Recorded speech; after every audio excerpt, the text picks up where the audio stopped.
Hi സുഹൃത്തെ, ഒരു വ്യക്തിയെ എങ്ങനെ പണം സമ്പാദിക്കൂ വ്യക്തിയായി മാറ്റാൻ കഴിയും? ചാണക്യനീതി അനുസരിച്ച് പണം സമ്പാദിക്കുക എന്നത് കേവലം ഭാഗ്യം കൊണ്ട് സംഭവിക്കുന്ന ഒന്നല്ല, മറിച്ച് അത് കൃത്യമായ അച്ചടക്കം, ബുദ്ധി, പ്രവൃത്തി എന്നിവയുടെ ഫലമാണ്. 1. ലക്ഷ്യബോധവും രഹസ്യസ്വഭാവവും. നിങ്ങൾ ഒരു കാര്യം ചെയ്യാൻ തീരുമാനിച്ചാൽ അത് പൂർത്തിയാക്കുന്നതുവരെ രഹസ്യമായി വയ്ക്കുക. പദ്ധതികൾ മറ്റുള്ളവരോട് വിളിച്ചു പറയുന്നത് തടസ്സങ്ങളുണ്ടാക്കാനിടയാക്കും. 2. അറിവ് സമ്പാദിക്കുക. വിദ്യയാണ് ഏറ്റവും വലിയ ധനം. അറിവുള്ളവനെ എവിടെയും അതിജീവിക്കാൻ കഴിയും.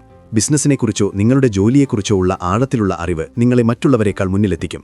3. അധ്വാനശീലം, ഹാർഡ് വർക്ക്. മടിയുള്ളവന് സമ്പത്തൊരിക്കലും കൈവരില്ല. ചാണക്യന്റെ അഭിപ്രായത്തിൽ ലക്ഷ്മിദേവി വസിക്കുന്നത് കഠിനാധ്വാനികളിലാണ്. 4. മിതവ്യയം, സേവിങ്സ് ആൻഡ് സ്പെൻഡിംഗ്. സമ്പാദിക്കുന്നതിനേക്കാൾ പ്രധാനമാണ് അതെങ്ങനെ ചിലവഴിക്കുന്നു എന്നത്. അമിതവ്യയം ഒഴിവാക്കുക. അനാവശ്യ കാര്യങ്ങൾക്കായി പണം കളയരുത്. 5. ശരിയായ സൗഹൃദങ്ങൾ. പണം സമ്പാദിക്കണമെന്ന ആഗ്രഹമുള്ളവർ ഉഴപ്പന്മാരായ സുഹൃത്തുക്കളെ ഒഴിവാക്കണം. നിങ്ങളെക്കാൾ അറിവുള്ളവരും കഠിനാധ്വാനികളുമായ ആളുകളുമായി സൗഹൃദം സ്ഥാപിക്കുക.